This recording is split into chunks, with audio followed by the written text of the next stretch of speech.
Welcome to Preesha law tutorial. Hello learners, कैसे हैं आप? आई होप आप अच्छे होंगे और अपनी स्टडी कर रहे होंगे, यानी कि अपना डिज़र्टेशन प्रिपेयर कर रहे होंगे और डिज़र्टेशन के लिए आपका ऑलमोस्ट प्रिपेयर हो गया होगा मटेरियल। तो आज हम बताएंगे आपका जो मटेरियल तैयार हुआ है उसे किस तरीके से ड्राफ्ट करना है, मतलब जब आपका फाइनल ड्राफ्ट होगा डिज़र्टेशन का तो वो किस तरीके से होगा। तो इसके बारे में आज हम डिस्कस करेंगे according to the IP university notice. और जो भी नोटिस मिला है आईपी यूनिवर्सिटी से जो कि जिस तरीके से डिज़र्टेशन ड्राफ्ट होगा उसके अकॉर्डिंग मैं आज यहाँ पे आपको एक्सप्लेन करूँगी। सो बात करते हैं हम फाइनल डिज़र्टेशन की, जिसके अंदर हमारे कुछ पॉइंट्स आएंगे। पहला है कवर पेज। जो कवर पेज में जो टाइटल होगा, मतलब कि जो आपका डिज़र्टेशन टाइटल होगा, जैसे फॉर एग्जांपल आपने साइबर लॉ पे बनाया है या फिर जो भी आपने टॉपिक लिया है वो आएगा आपका एक एट द टॉप, मतलब मिडिल में आएगा, टॉप में, और उसके बाद उसके नीचे, और उसके बाद enrolment number, name, designation of supervisor, ये आएगा आपका मिडल में। और उसके बाद यूनिवर्सिटी लोगो होगा। उसके बाद नेम ऑफ अ स्कूल, जो भी आप जिस कॉलेज से आप कर रहे हैं और जो भी यूनिवर्सिटी से आप कर रहे हैं, ये आएगा आपका बॉटम में। आपका जो डिज़र्टेशन बनेगा वो इस तरीके से बनेगा। पहला आएगा टाइटल, उसके बाद आएगा dissertation submitted in partial fulfilment of the requirement of the degree BA LLB या BB LLB। और जो भी आपका बैच है, फॉर द बैच, जो ये इस पर साइन बन रहा है उसके अंदर आपका बैच आएगा, आपका कौन सा बैच है, कौन से ईयर से कौन से ईयर तक। उसके बाद उसके नीचे आएगा सबमिटेड बाय, जिसमें आपका योर नेम, मतलब आपका नाम आएगा, फिर एनरोलमेंट नंबर, जो आपका ईयर है 5th ईयर और 10th सेम, और बैच कौन से लेके, मतलब कौन से ईयर से लेके कौन से ईयर तक का बैच है आपका।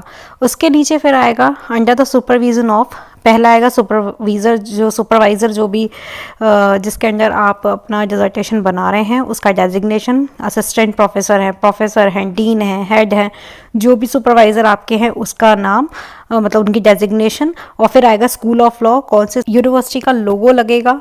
कुछ लोग कॉलेज का भी लोगो लगवाते हैं, ये डिपेंड करता है आपके कॉलेज के ऊपर। तो यूनिवर्सिटी लोगो आएगा जो अकॉर्डिंग टू द नोटिस है, उसके हिसाब से ये स्पेसिमेन बनाया है। और उसके बाद आता है आपका नेम ऑफ स्कूल, कि आप कौन से स्कूल से हैं। जैसे इसके अंदर जो आईपी यूनिवर्सिटी के अंदर डिफरेंट स्कूल्स आते हैं, जो भी कॉलेज हैं उसका नाम आएगा। उसके बाद लास्ट में गुरु गोविंद सिंह यूनिवर्सिटी न्यू दिल्ली। इस तरीके से जो है वो आप अपना कवर पेज डिज़ाइन करेंगे। फिर उसके बाद आता है declaration by the student about the originality of work. तो सेकंड में जो हम डिक्लेरेशन जो भी स्टूडेंट के द्वारा किया जाएगा, तो डिक्लेरेशन का जो स्पेसिमेन है वो इस तरीके से होगा।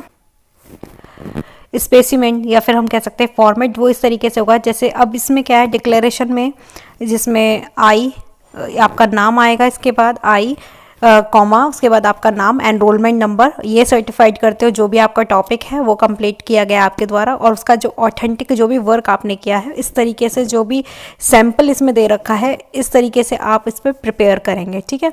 इसके बाद जो सर्टिफिकेट जो लगा जाता है, जो भी मेंटर के द्वारा, जो भी आप सुपरवाइज़र द्वारा जो भी सर्टिफिकेट दिया जाता है, उसका स्पेसिमेन या फिर फॉर्मेट वो इस तरीके से होता है। तो ये जो दोनों फॉर्मेट हैं ये आप अपनी डिज़र्टेशन में यूज़ कर सकते हैं। और डिज़र्टेशन में यूज़ करने से पहले अपने सुपरवाइज़र से पहले ये कंसर्न कर लें कि ये स्पेसिमेन वो एक्सेप्ट करते हैं या नहीं करते हैं। जो भी इसके अंदर अगर उन्हें कुछ भी इंक्लूड करवाना है तो वो अपने हिसाब से करवा सकते हैं। तो ये मैंने एक सिंपल से स्पेसिमेन फॉर्मेट प्रिपेयर किया है, उस तरीके से आप अपने यहाँ अपने सुपरवाइज़र को चेक करवा सकते हैं। डिक्लेरेशन के बाद सर्टिफिकेट है, तो सर्टिफिकेट जो भी इशू किया जाएगा सुपरवाइज़र के लिए वो मैंने आपको फॉर्मेट बता दिया है। उसके बाद है प्लेजरिज्म चेक सर्टिफिकेट।